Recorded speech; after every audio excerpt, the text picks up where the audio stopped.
I was a pharmacist and noticed that people were getting medicines that were sometimes causing more harm than good, and that they couldn't afford what they needed. And in fact, they were sometimes paying for stuff they didn't need in the first place. What I've done at Senior Pharmacist, we do 4 things. We help people pay for medicines, we help people manage and streamline medicines, we do community referrals, and then lastly we do Medicare insurance counseling to improve health for low-income seniors, not just in Durham but beyond. So I went to pharmacist school at UNC and had a rotation in Cherokee, North Carolina. And ultimately, I got to know many of the people that lived on the reservation and that worked with me. It was during the winter, so it was very few people there, and so you got to know people, and I loved it. So I filled out my Peace Corps application then because I realized I liked being in a place where I could connect to people who weren't exactly like me, but that I had a lot in common with. And I was sent to a fairly remote village in Botswana, which is mostly Kalahari Desert. I would get a bucket and a little teapot of water for everything. Washing, bathing, cleaning for the day for a few months when I first got there. So it was rough when you got there. It was probably one of the toughest years of my life, the first year. But then the second year was probably one of the best years of my life. 2 boys that I got to know were cousins to the people who owned the place that I lived, and they would come collect water. But I noticed that they were there when they should have been in school because they were young little elementary school age boys.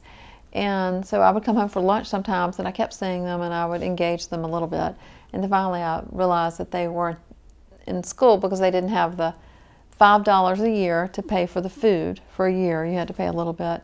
And they didn't have uniforms, so you had to buy uniforms. I hauled them on over to the school after I got permission from their grandmother who was helping raise them because the mothers were not, they were in other places, and that happens a lot. Shoshani is one of the older boys. He is now, let's see, I am 53, so he is 41. So he's not a boy, he's a man, right? And so he's lost a lot of his hair. I'll show you a picture of him in a minute. But it's funny. I feel like he's sort of my soulmate. I mean, I've known that since he was a little kid. He has such a sweet spirit, and he could complain if he wanted to because he's seen my life and he knows how I live my life. And he lives a very different life. But he's not resentful. He's just thankful we're connected. So when I came back from Botswana, I think one of the big lessons learned is in development. So what does it mean to do development work or to do community-based planning? And the key of all of that is exactly what I've done at Senior Pharmacist, which is try to engage the people who are looking for a solution in the solution.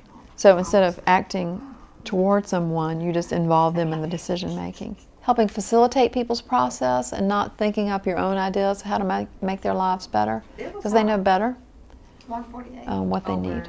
90, something like that. Yeah, that's what it was. Go back to the Peace Corps. It was a great opportunity. It changed my life.